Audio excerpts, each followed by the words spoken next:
Bonjour, je m'appelle Béatrice, je suis là derrière la Casa de la Reina. La Casa de la Reina est un site-commerce de vente en ligne des meilleurs produits espagnols, sans conservateurs et additifs.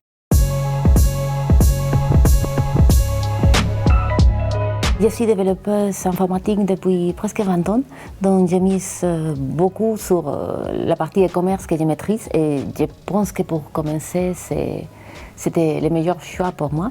Et effectivement, pour le moment, j'ai des caves et des frigos spécialement dédiés à ce projet chez moi. Je suis en France depuis 20 ans. On peut dire que j'ai passé la moitié de ma vie en Espagne et exactement l'autre moitié en France.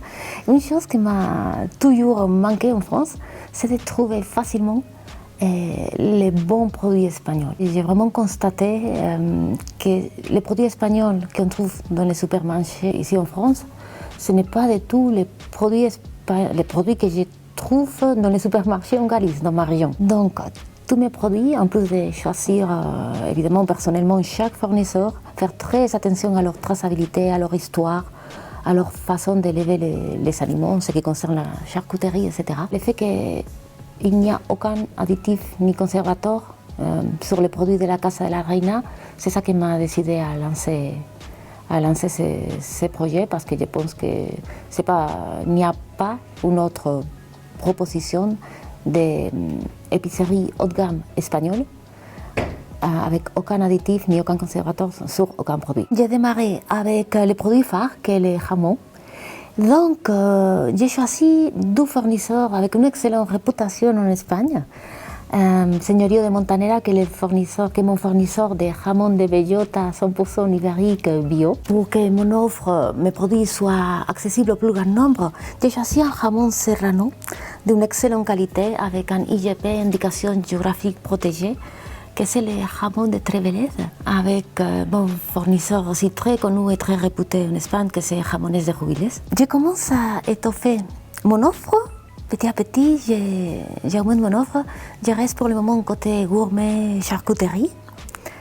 Et les 12 dernières arrivées, qui viennent juste d'arriver, c'est les lomo de bellota, Señorío de Montanera aussi, ibérico, bio, et les chorizo, aussi chorizo de bellota, 100% ibérico bio. Pour moi, c'est très important de proposer les catalogues les plus amples, les plus importants possibles. C'est ça qui fait de toute façon la réussite d'un site e-commerce. J'ai pensé comme prochain produit à l'huile d'olive, les turrons aussi. C'est un dessert espagnol délicieux qu'on mange surtout à Noël. Plus tard, je continuerai à développer la gamme gourmet et aussi j'aimerais faire connaître de l'artisanat espagnol, des compléments espagnols, mais fait vraiment que par des petits artisans. Un producteur qu'on peut vraiment identifier en suivant exactement l'origine de son produit, être sûr que c'est lui qui l'a fait, même si c'est peut-être une entreprise maintenant plus importante, arriver vraiment à l'origine du produit et pouvoir le présenter, montrer la traçabilité, et surtout il faut que l'origine soit 100% espagnole, de tout. Mes grands-parents étaient agriculteurs, les parents de ma maman en Galice, ils ont été centenaires tous les deux, ils ont vécu jusqu'à 112 ans chacun, et ils ont toujours mangé que c'est qu'il produisait.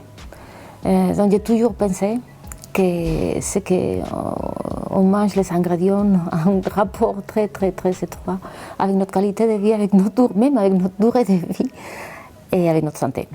Donc pour moi c'est fondamental, sont 7 éléments. Je n'aurais pas créé un site e-commerce de produits espagnols. Et l'idée c'est de développer surtout la gamme de produits, étoffer la gamme de produits. Quand j'aurai un nombre important et que le site e-commerce sera vraiment solide, avec une dynamique solide, j'envisagerai un local de stockage. J'avais déjà cherché, finalement il ne correspondait pas à mes besoins, mais c'est la prochaine étape, on va dire, une fois que le site sera vraiment avec une dynamique plus importante.